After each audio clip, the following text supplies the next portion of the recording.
They said a boy who leaves the system at 18 with nothing but a rusty key is a boy who's already lost. What they didn't know was that this key wasn't just metal. It was a map, a history, and a promise. And what I found at the end of that long, lonely road would prove that the things you can't see are the only things worth fighting for. If you've ever felt like you were starting from zero with the whole world writing you off before you even got a chance to begin, then you know a piece of this story already. Stick around, because this isn't just about what I inherited. It's about what we choose to build when we're left with the ruins. If that sounds like a journey you want to be a part of, hit that subscribe button. We're building a community here for people who know what it's like to fight for a place to call home. The day I turned 18 was the day I ceased to be a problem for the state of California. There was no cake, no party, just a cardboard box containing 2 pairs of jeans, a few worn-out t-shirts, a toothbrush, and a thin manila envelope. Mrs. Gable, the director of the Northwood Group Home, stood in the doorway of her office, arms crossed, her face a mask of practiced indifference.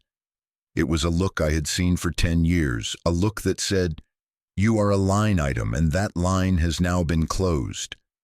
"Leo," she said, her voice as crisp as a new dollar bill, "your paperwork is complete. The bus ticket is in the envelope, along with your final stipend, $150. I suggest you use it wisely." I nodded, my throat too tight to speak. The other boys were watching from the end of the hall. I could feel their eyes on my back, a mixture of pity and a strange, predatory curiosity. They were vultures waiting to see if the fledgling would fly or plummet. Kevin, who had been my roommate for the last 2 years, smirked. "Going somewhere special, King Leo?" he sneered, the nickname a jab at the fact that I had no last name I cared to claim. "Gonna go live in your castle?" His friends snickered. The castle was a running joke. The only thing I had that was remotely my own was the key. It was heavy, old-fashioned, made of dark, pitted iron with a simple notched bit. It had been in the envelope my social worker gave me when I was 8, the day they told me my grandfather had died. The envelope also contained my birth certificate and a single faded photograph of a man with kind eyes and a weathered face, standing in front of a sprawling, ancient oak tree. His name was Arthur. That was all I knew. "At least I'm going somewhere," I mumbled, clutching the strap of my worn backpack. The key was in my pocket, its cold weight a familiar comfort against my thigh. For a decade, it had been my only tangible link to a life before Northwood, a life I couldn't remember. "Yeah, to a dirt patch in the middle of nowhere," Kevin shot back. He knew because everyone knew. The social workers had tracked down the property listed in my grandfather's will, a small, non-productive ranch in a place called Sparrow Creek. The state had determined it was essentially worthless, the taxes long delinquent but not yet seized. It was a liability, not an asset. They had offered to handle its disposal. I had refused. It was the only thing I had ever refused them. Mrs. Gable cleared her throat. "That's enough. Leo, the bus leaves in an hour. You don't want to miss it." I walked down the hallway, the linoleum floors gleaming under the fluorescent lights, a sterile shine that reflected nothing. I didn't look back. I didn't say goodbye. The goodbyes had been said years ago, not with words, but with slammed doors and the silent turning of backs. Each kid at Northwood was an island, and we had all learned that building bridges was a fool's errand. They always washed away. Outside, the air was cool and damp with morning fog. The world felt muffled, indistinct. I walked the 12 blocks to the bus station, the cardboard box awkward in my arms.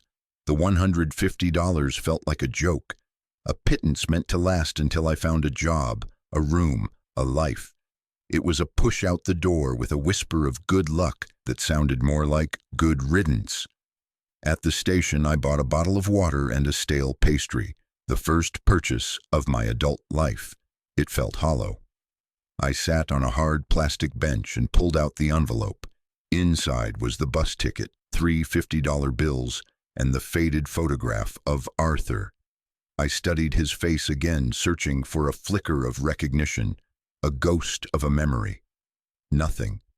He was a stranger who had left me a key to a worthless patch of dirt. The bus hissed to a stop, its doors folding open like a sigh. I was the only one who boarded. I took a seat by a grimy window, placing the box on the seat beside me. As the bus pulled away from the curb, I watched the town I had grown up in, but never belonged to, disappear into the gray morning. The mockery from Kevin echoed in my head, a dirt patch in the middle of nowhere. Maybe he was right. Maybe this was a colossal mistake. Maybe I should have let the state sell it, taken the few $100s they might have gotten, and tried to find a room in a city somewhere. But then my fingers closed around the key in my pocket. It was solid, it was real. For 10 years, in the dead of night, I had held this key and wondered about the man who held it before me, wondered about the lock it opened, wondered what it felt like to have a door that was your own. It was a foolish, childish dream, but it was the only one I had. The bus engine hummed, a low, steady drone that vibrated through the floor and up into my bones. I was moving. For the first time in my life, I was moving toward something, not just being moved around. I leaned my head against the cool glass of the window, the fog outside blurring the world into a smear of greens and grays. I didn't know what I was heading toward, a ruin probably, a disappointment most likely, but it was mine. For better or for worse, I was going home, and I had the key to prove it. The journey to Sparrow Creek was a slow, unwinding ribbon of asphalt that stretched for 6 hours, taking me from the crowded concrete suburbs into the heart of California's forgotten Central Valley. The landscape flattened, the buildings grew shorter and farther apart, and the sky opened up, vast and indifferent. The bus was mostly empty, a rolling metal shell carrying a few solitary souls across the state. An elderly woman knitting a bright yellow scarf, a young man in a military uniform sleeping with his head against the window, and me, a ghost leaving one institution for another, though I didn't know it yet. I spent the hours staring out the window, watching the endless fields of dusty brown and faded green scroll by. My mind was a strange mix of numb and terrified. The system teaches you how to survive inside its walls. It teaches you the schedules, the rules, the faces to avoid, the moments to make yourself small and invisible. It teaches you how to be a ward of the state. It doesn't teach you how to be a person in the world. It doesn't teach you how to open a bank account or read a lease, or what to do when the silence gets too loud. My $150 felt smaller with every mile that passed. I did the math over and over in my head. How long could I make it last? A week? 2? I had no phone, no connections, no plan beyond getting to the ranch. I clutched the address scribbled on a piece of paper inside the envelope. 147 Dusty Oak Lane, Sparrow Creek. It sounded like something from a storybook, a place that couldn't possibly be real. The bus driver, a heavy-set man with a kind, tired face, called out the stops in a gravelly voice. Riverbend, Oakhaven, 3 Rocks. Each name was a small town that flashed past the window, a collection of gas stations, diners, and quiet houses. Finally, late in the afternoon, he called out, Sparrow Creek, next stop, Sparrow Creek. My heart hammered against my ribs. I gathered my box and my backpack, my hands slick with sweat. The bus slowed, turning off the main highway onto a smaller road. A water tower with Sparrow Creek, painted in faded blue letters, rose above a cluster of single-story buildings. This was it. The bus hissed to a stop in front of a small general store with a peeling wooden porch. The driver looked at me in the rearview mirror.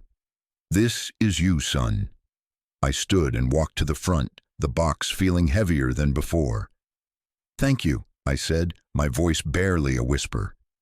He gave me a nod. "Town's not much, but folks are decent. Store's run by a woman named Carol. If you need anything, she's the one to ask." He seemed to hesitate for a moment, his eyes lingering on my worn clothes and the institutional pallor of my skin. "You got a place to stay?" "I think so," I said, not wanting to explain. "A family place." The lie tasted like ash in my mouth. He seemed to accept it, or at least he didn't push. "All right then, good luck to you." The bus doors closed behind me, and I was left standing on the side of the road in a cloud of diesel fumes. The silence that descended after the bus pulled away was absolute. It wasn't the sterile silence of the group home after lights out. It was a living silence filled with the hum of insects and the rustle of wind in the tall, dry grass. The sun was hot on my neck. The air smelled of dust and hay, and something faintly sweet, like sun-baked earth. I looked at the general store. A sign in the window read, "Carol's Pantry, Supplies and Sundries." I figured I should get my bearings. I pushed open the screen door, a small bell tinkling above my head.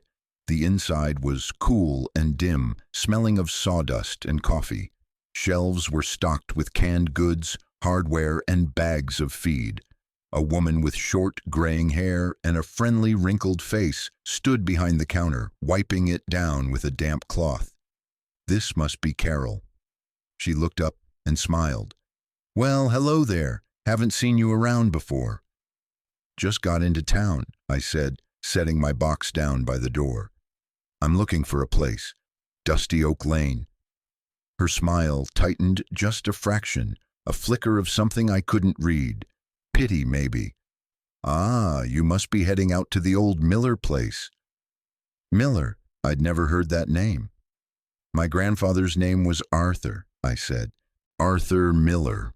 "That's right," she confirmed, her expression softening. "He was a quiet man, kept to himself mostly. It's a shame what happened. We all heard he passed away some years back. Didn't know he had any family." The words hung in the air.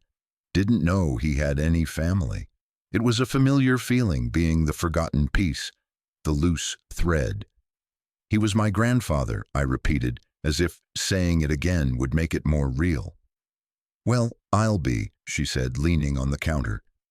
"It's a long walk out there, son. A good 3 miles and all uphill. No taxi service in Sparrow Creek, I'm afraid." She looked me over again, taking in my thin frame and the box at my feet. "You sure you're set for supplies? The place has been empty for a decade. Power's been off just as long." My stomach clenched. I hadn't even thought about electricity or water. "I'll be okay," I said, trying to sound more confident than I felt. "I just need to get there first." "All right," she said, straightening up. "You head straight down this road past the old church. When the pavement ends, you keep going. You'll see a rusted metal gate on your left with a big oak tree next to it. That's the one." She paused. Arthur was a good man, whatever folks might have said. Stubborn as a mule, but good. Whatever folks might have said. Another piece of a puzzle I didn't know existed. "Thank you," I said, picking up my box. "You come back if you need anything," she called after me as I pushed the door open. "Anything at all." The walk was just as long and hot as she'd described. The pavement gave way to a packed dirt road, and the sun beat down relentlessly. Sweat trickled down my back, and the cardboard box grew soft and clumsy in my arms. Twice, a pickup truck rattled past, the drivers slowing to stare at the boy walking alone with a box, then speeding up and leaving me in a cloud of dust. After what felt like an eternity, I saw it. Just as Carol had described. A massive, ancient oak tree stood like a silent guardian beside a rusted chain-link gate. The gate was held shut by a heavy chain and a formidable-looking padlock. Beyond it, a dirt driveway disappeared into a tangle of overgrown weeds and trees. There was no house visible from the road, just a wall of green. My heart was pounding a frantic rhythm against my ribs. This was the entrance to my castle, my dirt patch. I dropped the box in the dry grass and walked to the gate, my fingers tracing the rusted metal. The padlock looked ancient, a solid block of iron fused by time and weather. I reached into my pocket and pulled out the key. It felt impossibly small and simple compared to the lock. With a trembling hand, I inserted the key into the lock. It slid in smoothly, a perfect fit. For a moment I just stood there, my hand on the key, the metal warm from my skin. This was the first real threshold of my life. Everything before this moment had been a waiting room. This was the door. I took a deep breath and turned the key. There was a loud, grating click that echoed in the quiet afternoon, the sound of something long frozen finally giving way. The lock sprang open. I pulled it free, the heavy chain falling to the ground with a clang. The gate was heavy, but it groaned open when I pushed, its hinges screaming in protest. I stood in the opening, looking down the overgrown driveway. The air felt different in here, cooler, shaded by the canopy of trees. It smelled of damp earth and decaying leaves. It was wild and untamed, but it was mine. I went back for my box and my backpack, and with my heart in my throat, I walked through the gate and pulled it shut behind me. I didn't bother with the lock. I wasn't trying to keep anyone out. I was finally, for the first time in my life, on the inside. The driveway was more of a suggestion than a road, two faint tracks disappearing into a sea of waist-high weeds and wildflowers. Trees I couldn't name formed a dense canopy overhead, dappling the path in shifting patterns of light and shadow. The sounds of the road faded behind me, replaced by the buzzing of bees and the chirping of unseen birds. It was like stepping into another world, one that had been sleeping for a very long time. I walked for what must have been another quarter of a mile, the driveway curving gently to the right, and then I saw it. The house. It wasn't a castle.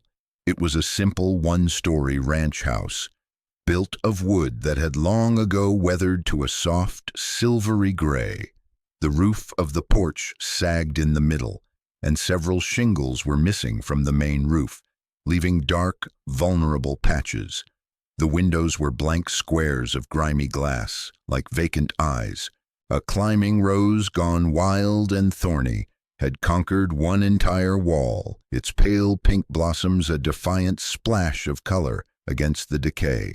To the left of the house, a large barn stood, its red paint faded to the color of rust, one of its huge doors hanging crookedly from a single hinge. The whole scene was one of profound neglect, a place that time had forgotten. And yet there was something beautiful about it. It wasn't sterile or hostile. It was just tired, waiting. My bravado from the gate evaporated, replaced by a wave of something close to despair. What had I been thinking? This wasn't a home. It was a ruin. The $150 in my pocket felt like monopoly money. It wouldn't even begin to fix a place like this. The mockery of the boys at the home echoed in my ears. Dirt patch in the middle of nowhere. They were right. I had inherited a ghost. I dropped my box on the porch steps, which groaned under its meager weight. I sat down beside it, my head in my hands. The silence pressed in on me. I was completely, utterly alone. For a wild, panicked moment, I thought about turning around, walking back to town and getting on the next bus to anywhere.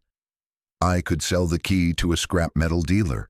I could forget Arthur Miller and Sparrow Creek and this sad, collapsing house. But where would I go? Back to a system that had already spit me out? To a city where I knew no one and had nothing? This ruin was the only thing in the entire world that had my name attached to it. After a few minutes of wallowing in self-pity, I stood up. I hadn't come this far to quit on the doorstep. I still had the key in my hand. It had opened the gate. Maybe it opened the front door, too. The front door was painted a cheerful blue, now cracked and peeling like a sunburn. The lock was as old as the one on the gate. I slid the key in. Another perfect fit. With a turn and a shove against the swollen wood, the door creaked open into darkness. The air that rushed out was thick and musty, the smell of trapped time. It was the scent of dust, old paper, and the faint, lingering aroma of wood smoke and pipe tobacco. I stood on the threshold, letting my eyes adjust. Sunlight struggled through the filthy windows, illuminating a world layered in gray dust. The front door opened directly into a large living room.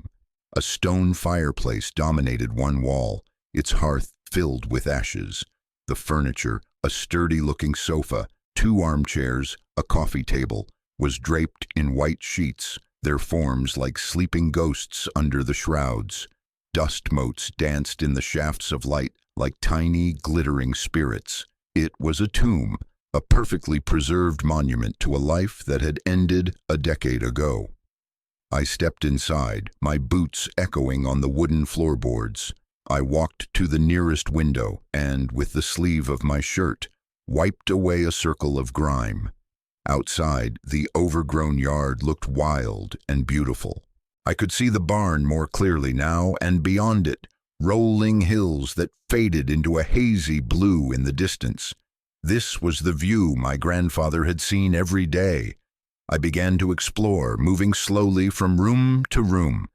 There was a small kitchen, the counters thick with dust, a single mug sitting by the sink as if waiting for a coffee that never came. A bedroom, the bed neatly made under another sheet. A closet with a few flannel shirts and a pair of worn leather boots still hanging inside. Everything was simple, functional, and profoundly lonely. I felt like an intruder, a grave robber. This wasn't my home, it was his. I was just a ghost haunting another ghost's house. I ended up back in the living room, feeling lost and overwhelmed. I sank onto the edge of the sheet-covered sofa, the dust puffing up around me. What now? I had no power, no water, no food beyond the half-eaten pastry in my backpack. This whole idea had been a fantasy. My eyes scanned the room, looking for, I didn't know what. A sign, a clue, something to tell me I hadn't made a terrible mistake. My gaze fell on the mantelpiece above the fireplace. It was a thick, rough-hewn slab of timber. Sitting in the very center of it was a small, locked wooden box, and next to it, a single, plain white envelope, with one word written on it in a strong, slanted hand, L-E-O. My breath caught in my chest. I shot to my feet and crossed the room in 3 strides. My hand trembled as I reached for the envelope. It was thick, heavy. The paper was crisp, not yellowed with age. It felt as if it had been placed there yesterday. I tore it open. Inside were several folded sheets of paper and something else. Money. I unfolded a thick stack of $20 bills, held together by a simple paperclip. I counted it quickly, my fingers fumbling. $1,000. A fortune. More money than I had ever seen in my life. Tucked within the bills was a small brass key, much smaller and more ornate than the iron one in my pocket. It was clearly meant for the wooden box on the mantel, but it was the letter that commanded my attention. I unfolded the pages, my heart hammering. The same strong, slanted handwriting covered the paper. It began, "My dear Leo." I had to sit down. I sank into one of the dusty, sheet-covered armchairs and began to read the first words I had ever received from my grandfather. "My dear Leo," the letter started, and the words seemed to lift off the page, imbued with a voice I'd never heard, but somehow felt I knew. "If you are reading this, then it means 2 things. First, it means I am gone. For that, I am more sorry than you can ever know. The second thing it means is that you are 18 and you have come home. I have prayed for that day, even knowing I would not be here to see it." I had to stop and take a breath. The dust in the air felt thick in my lungs, or maybe it was just the emotion of it all, a decade of numbness beginning to crack. Home. He called this place home. I imagine you have 1,000 questions, the letter continued. Questions like, who are you, and where have you been all my life, and why did you leave me? I cannot answer them all in one letter, but I will start. The answers are here, on this ranch. This land is our story, and now it is yours to read. The money you found is for the immediate things. Food, supplies, a generator perhaps. Carol at the pantry is a good woman. She will help you. The small key opens the box. Inside you will find some documents and another letter that will explain more. But before you open it, I want you to do something for me. I want you to walk this land. Walk to the top of the western ridge where the old oak stands. Sit there. Watch the sunset. Feel the place. This ranch isn't just dirt and buildings, Leo. It's a sanctuary. It was my sanctuary, and I have done everything in my power to make sure it could one day be yours. I know you have been raised in a world of concrete and rules, a world that teaches you that your worth is measured by what you have. I am leaving you something that the world will tell you is worthless. The house is falling apart, the fences are down, the soil is rocky, but it has a value they can't measure. It is a place to be free, a place to heal. There are things you need to know about your parents, about me, and about why your life has been the way it has. It is not a simple story, and some of it is painful. I have protected you from it as best I can. Now, you are a man, and you deserve the truth. The truth is hidden here, in the house, in the barn, in the earth itself. Find it. It is your inheritance, the real one. Start with the box, but first walk the land. Don't try to understand it all at once, just let it be. I have left you a difficult path, my boy. I know that, but I have also left you a kingdom. It just needs its king to wake it up. With all my love, your grandfather, Arthur. I read the letter 3 times, my hands shaking. The words were a balm and a fire all at once. He hadn't forgotten me. He hadn't abandoned me. He had been thinking of me, planning for me all this time. The loneliness that had been my constant companion for 10 years receded, pushed back by the warmth of his words. A difficult path, a kingdom. I looked at the $1,000 in my lap. It was a lifeline. I looked at the small brass key. It was a new mystery. And I looked out the dirty window at the wild, overgrown land. It was a challenge, an invitation. I folded the letter carefully and put it in my pocket. I left the money and the small key on the coffee table. I would follow his instructions. I walked out of the house, leaving the door open behind me to let the fresh air in, and started walking toward the western ridge, toward the ancient oak tree that I had only ever seen in a faded photograph. The sun was beginning to dip toward the horizon, painting the sky in strokes of orange and pink. I had a sunset to watch. If you've made it this far, you're probably feeling what I felt then, that mix of fear and hope when you're standing on the edge of a huge discovery. It's a feeling that can change your entire life. For a long time, I thought my story was about being left behind. But that day, I started to realize it might be about being left a legacy. And that's a powerful shift. If you've ever had a moment that completely reframed your past, I want you to tell me about it in the comments below. Your stories matter. They're a part of this larger story we're all living. So many of us feel like we're starting with nothing, but sometimes the most valuable things are the ones that are hidden. Now, let's get back to that ridge. The walk was steep, the dry grass crunching under my boots. The air grew cooler as I climbed. The world spread out below me, the small gray roof of the house, the faded red of the barn, and beyond, the patchwork of the valley floor. It was vast and quiet and beautiful. At the top of the ridge stood the oak tree.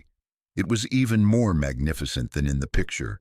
Its trunk was thick and gnarled, a testament to centuries of survival. Its branches reached out like welcoming arms, creating a wide circle of shade. I walked up to it and placed my hand on its rough bark. It felt like shaking hands with time itself. I sat with my back against the trunk, just as Arthur's letter had instructed. The sun was a fiery orb, sinking slowly. It set the whole sky ablaze, the colors shifting from gold to crimson to a deep, bruised purple. The silence was profound. There were no sirens, no shouting from the dorms, no hum of traffic, just the whisper of the wind in the oak leaves and the distant call of a hawk circling overhead. For the first time, I didn't feel like an orphan or a ward of the state. I wasn't Leo, file number 734. I was just a young man sitting on a hill, watching the day end. I felt a sense of peace settle over me, a quiet belonging that I had never known. This land, this view, this silence, Arthur had wanted me to feel this. He knew it was a kind of medicine. I stayed there until the last sliver of light vanished and the first stars pricked the dark velvet of the sky. I cried then, not for the hardship or the loneliness of the past 10 years, but for the grandfather I never knew, for the kindness in his letter, for this incredible, overwhelming gift he had left me. I cried for the boy who had walked out of the group home that morning, thinking he had nothing. He had been so wrong. The walk back to the house in the dark was treacherous. I stumbled several times, my eyes not yet accustomed to the pitch black of a country night. When I finally reached the porch, the house was a dark silhouette against the star-dusted sky. Inside, it was even darker. I fumbled around, found a book of matches on the mantelpiece, and lit a thick, half-burned candle that was sitting in a saucer. The single flame cast flickering shadows, making the sheet-covered furniture seem to dance. In the wavering light, I picked up the small brass key and the wooden box. The box was made of dark, polished wood, with no markings except for the small, ornate keyhole. I slid the key in. It turned with a satisfying click. I lifted the lid. Inside, nestled on a bed of faded blue velvet, were two things. The first was a thick stack of official-looking documents bound with a rubber band. The second was another envelope, identical to the first, with LEO written on the front. My hand went to the letter first. It was my grandfather's voice again, the only guidance I had. I unfolded the pages and began to read by the flickering candlelight. "Leo," it began, "if you felt something on that ridge, then you are ready for the next part of the story. The documents in this box are the legal truth. The deed to this property, my last will and testament, and the tax records. You will see that everything is in your name, free and clear. I have been paying the property taxes from a separate account for the last 10 years, ensuring the state could never take it from you. It is yours, legally and completely." I paused, stunned. He had been planning this for a decade, every detail. He had made sure the one thing he could give me was protected, waiting. "But there is another truth you need to know," the letter went on, and the tone seemed to shift, becoming heavier, sadder. "It's the story of why you were alone. It starts with your mother, my daughter, Eleanor.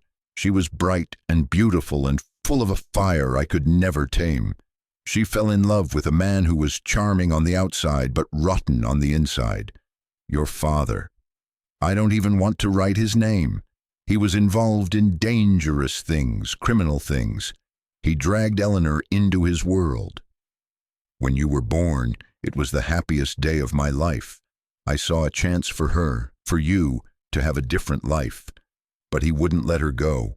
He saw you as another possession. When you were 4 years old, they had a terrible fight. He hurt her. Badly.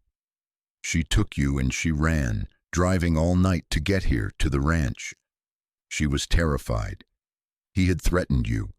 threatened to take you away where she would never see you again. The candle light flickered, and a cold knot formed in my stomach. I had no memories of my parents, only a vague, shadowy sense of fear that my therapists had called early childhood trauma. We lived here, the three of us, for 2 wonderful years. You were a happy child. You loved this land. You would chase butterflies in the meadow and help me fix fences. You called the big oak on the ridge your castle tree. Those were the best years of my life. But we were always looking over our shoulders. He was looking for you, for her. One day he found us. He came to the ranch. There was a confrontation. I won't burden you with the details, but it was violent. The police were called. He was arrested, but Eleanor knew he would never stop.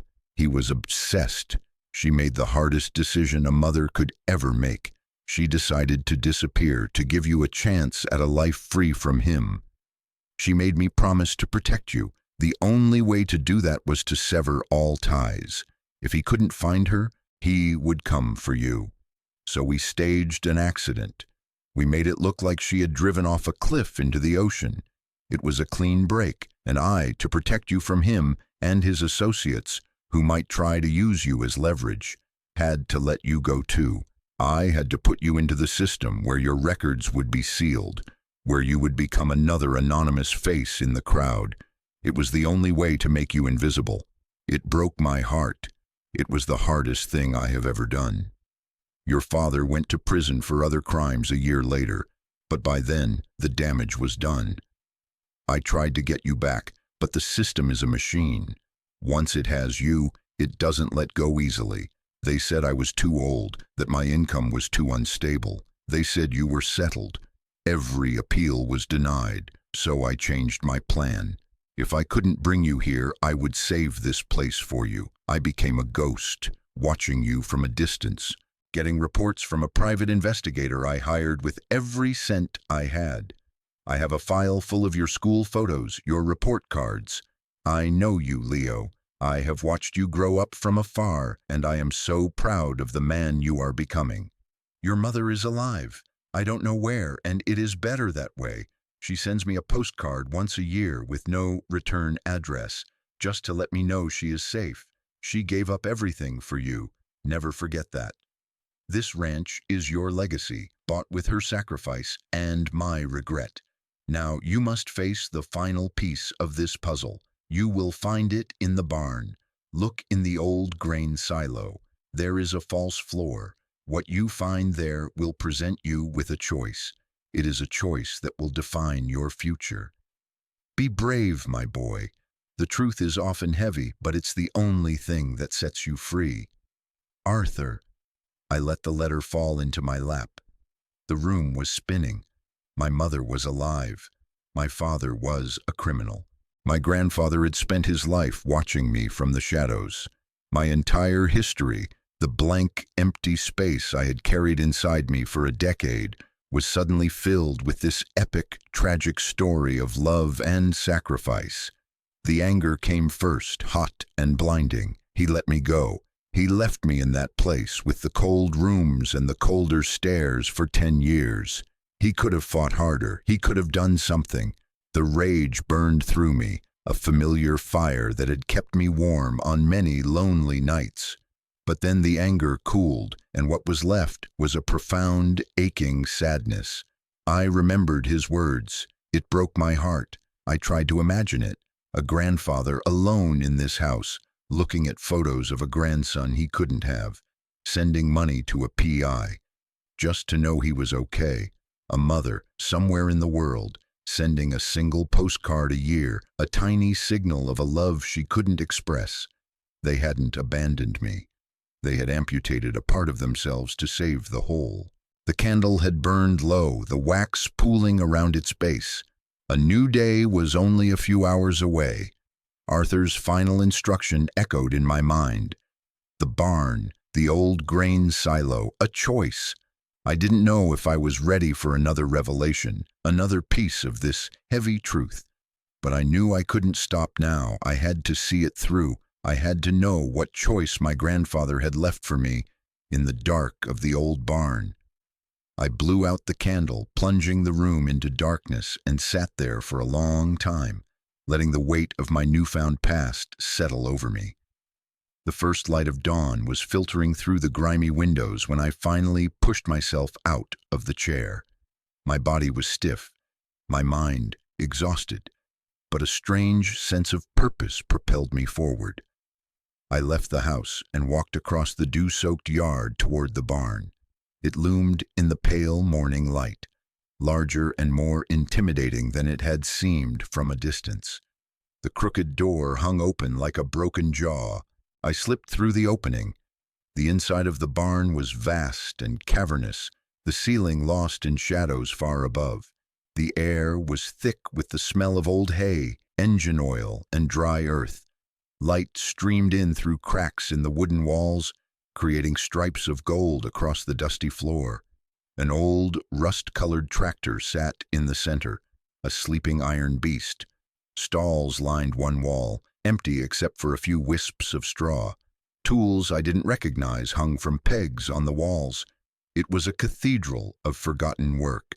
I could almost hear the echoes of the past, the stamp of a horse, the clang of a hammer, the low murmur of my grandfather's voice. At the far end of the barn stood the grain silo, a huge metal cylinder that rose all the way to the rafters. A small access door was set into its base. I pulled on the handle, and it scraped open with a screech of rusted metal.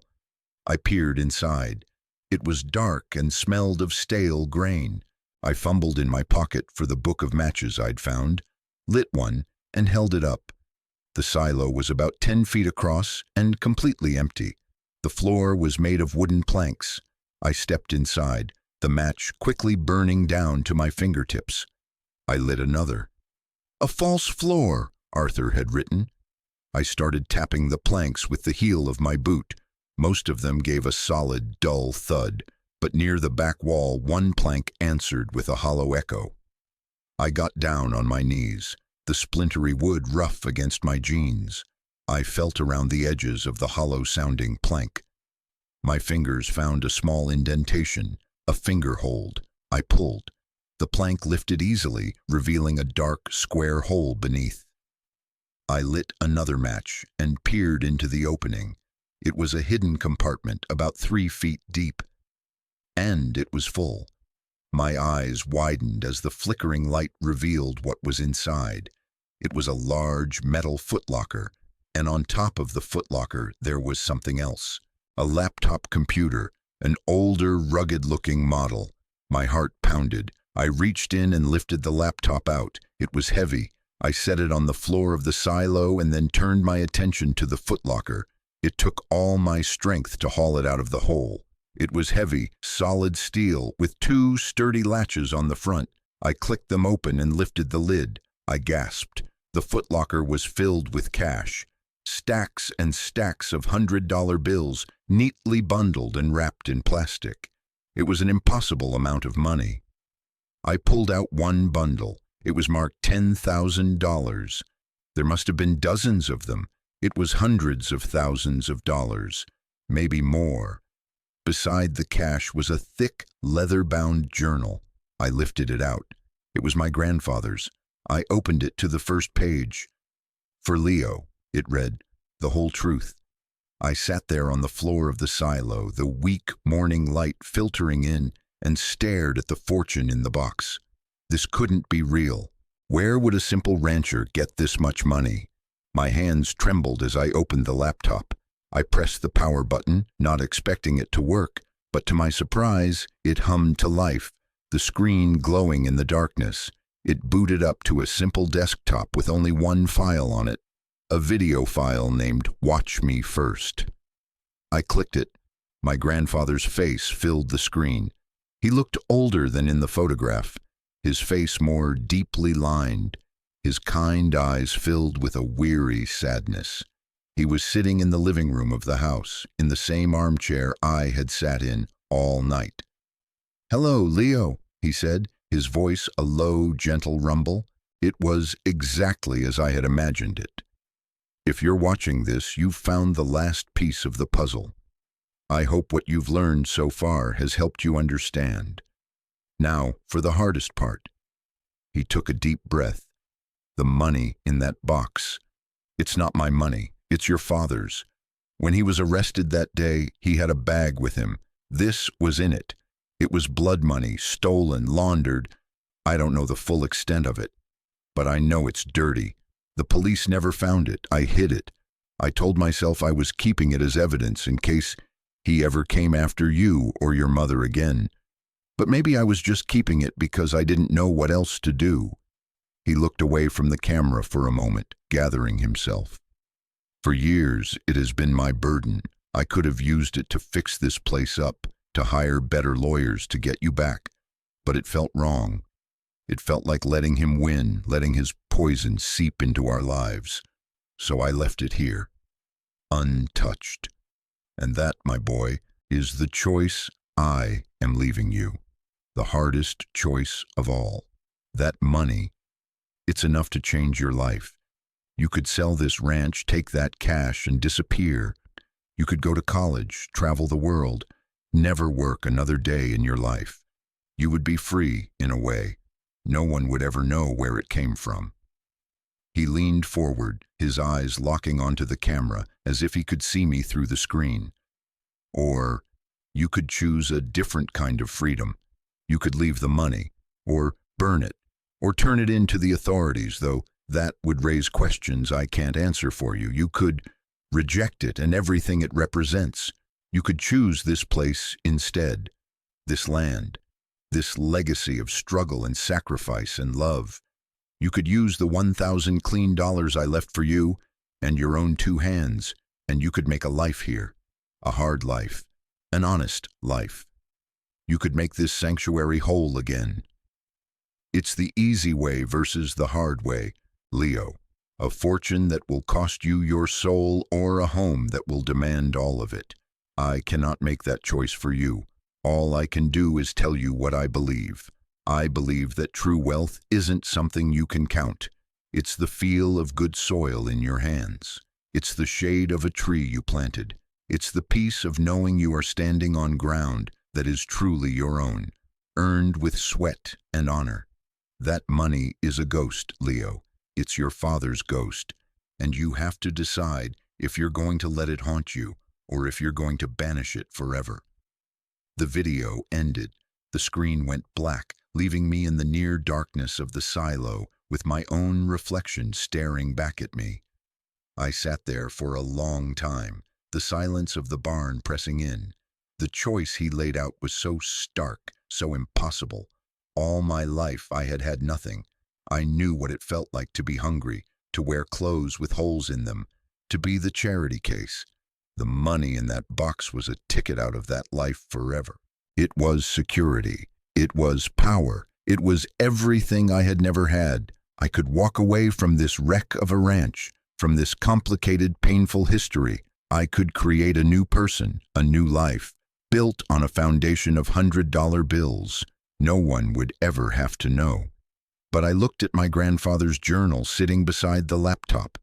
The whole truth. I thought of his letters, of the love and pain woven into every word. I thought of my mother, giving up her own child to save him. They had paid for this land with their lives, with their happiness. What would it mean if I took the blood money and abandoned their sacrifice? I picked up the journal. I spent the rest of the day in the barn, reading. It was all there. The story of his life, of his love for my grandmother who had died long before I was born, of his hopes for my mother. He wrote about the 2 years I lived here, small, beautiful memories of a little boy with a wild imagination. He wrote about the darkness my father brought, the fear, the violence. And he wrote about the years of loneliness after, the ache of my absence, his struggle to keep this place from falling apart, and his unwavering belief that one day I would come home. As I read, the money in the footlocker seemed to lose its power. It started to feel ugly, tainted. It was the price of my mother's pain, of my grandfather's sorrow. It wasn't a ticket to freedom. It was a chain binding me to a man I despised, a past I needed to escape. By the time the sun began to set again, casting long shadows through the barn, I knew what I had to do. There was really only one choice I could live with. The next morning, I took $500 from the clean money Arthur had left me and walked the 3 miles back into town. At Carol's pantry, I bought supplies: work gloves, a shovel, an axe, canned food, bottled water, and a small propane-powered camp stove. Carol looked at my purchases, then at my face, which I'm sure was etched with exhaustion and a new, unfamiliar resolve. "Looks like you're planning on staying a while," she said, a warm smile in her voice. "I am," I said. "This is my home now." She nodded, a look of respect in her eyes. "Your grandfather would be proud. He loved that place more than anything. Fought like a cornered badger to keep it."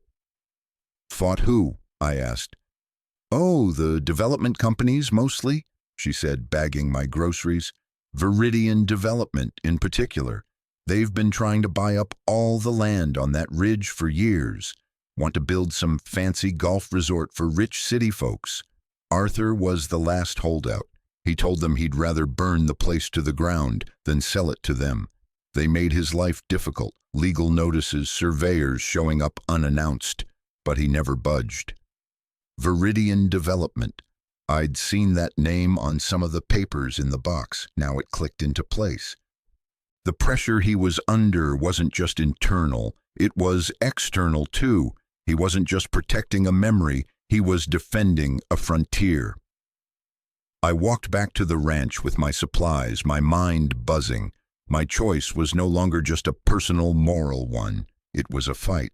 Selling the land would be giving his enemies exactly what they wanted.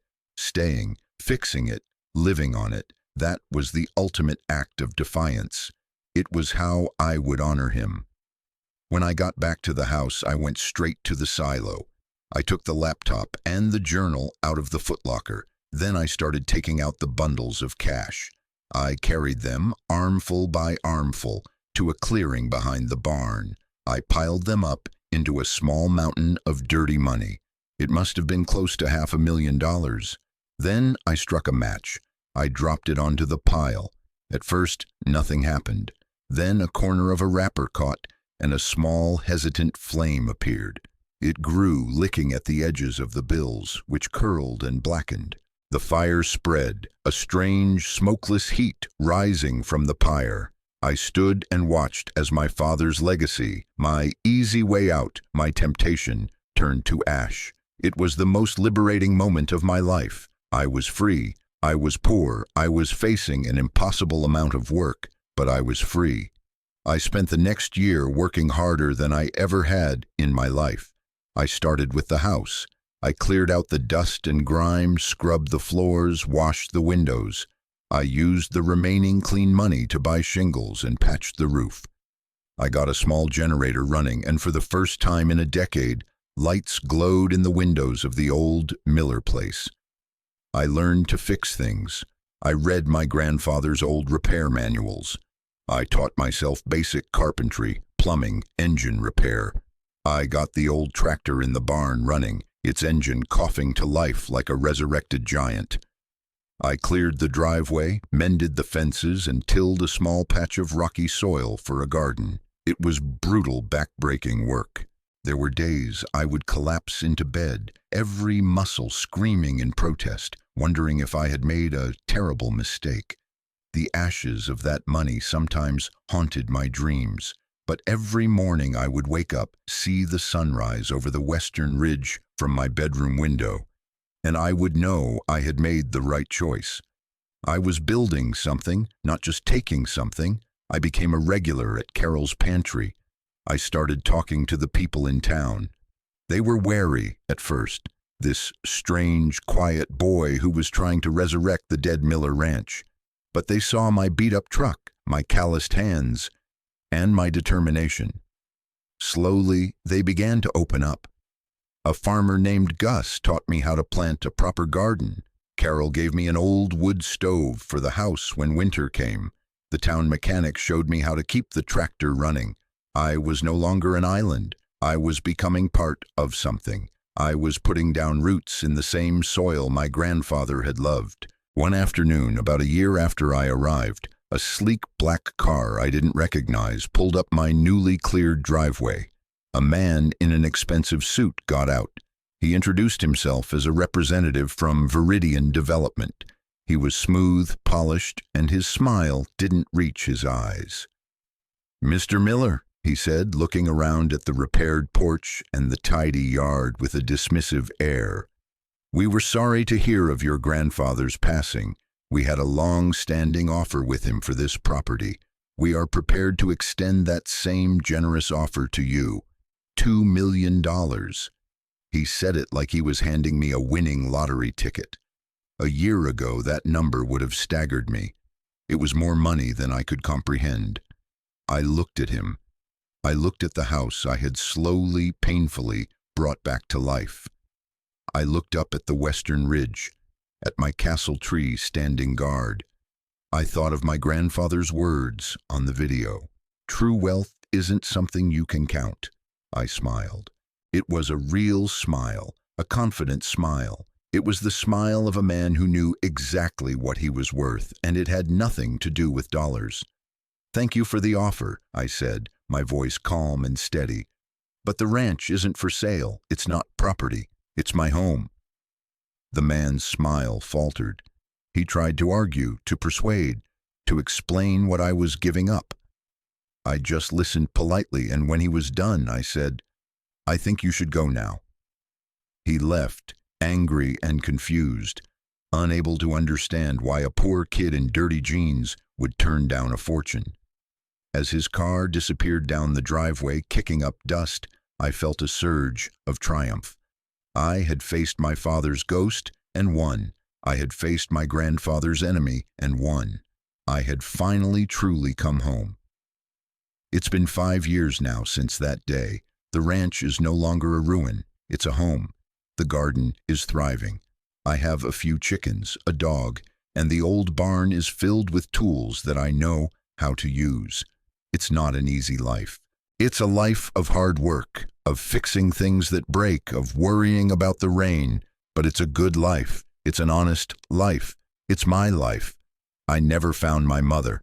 I still hope that one day she'll see that the ranch is alive again and come home. But even if she doesn't, I know she'd be proud.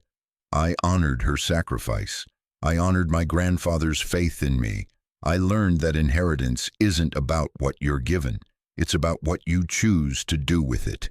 We all inherit something, a story, a memory, a piece of land, a burden. The real test is how we carry it. Do we let it define us, or do we build something new from it? I started with nothing but a rusty key and a name, and I built a kingdom. Not a kingdom of money or power, but a kingdom of peace, of purpose, of belonging. A place where a lost boy could finally find his way home. This story, my story, is proof that you don't need to start with a fortune to build a life of value. Sometimes the most broken places are the ones that offer the most room to grow. If this story resonated with you, if you've ever had to choose the harder right over the easier wrong, I want you to join this community. Subscribe, share your story in the comments. Let's create a space where we remind each other that our real worth is built, not bought. It's in the foundations we lay, the things we nurture, and the legacies of love we choose to honor. Thank you for listening.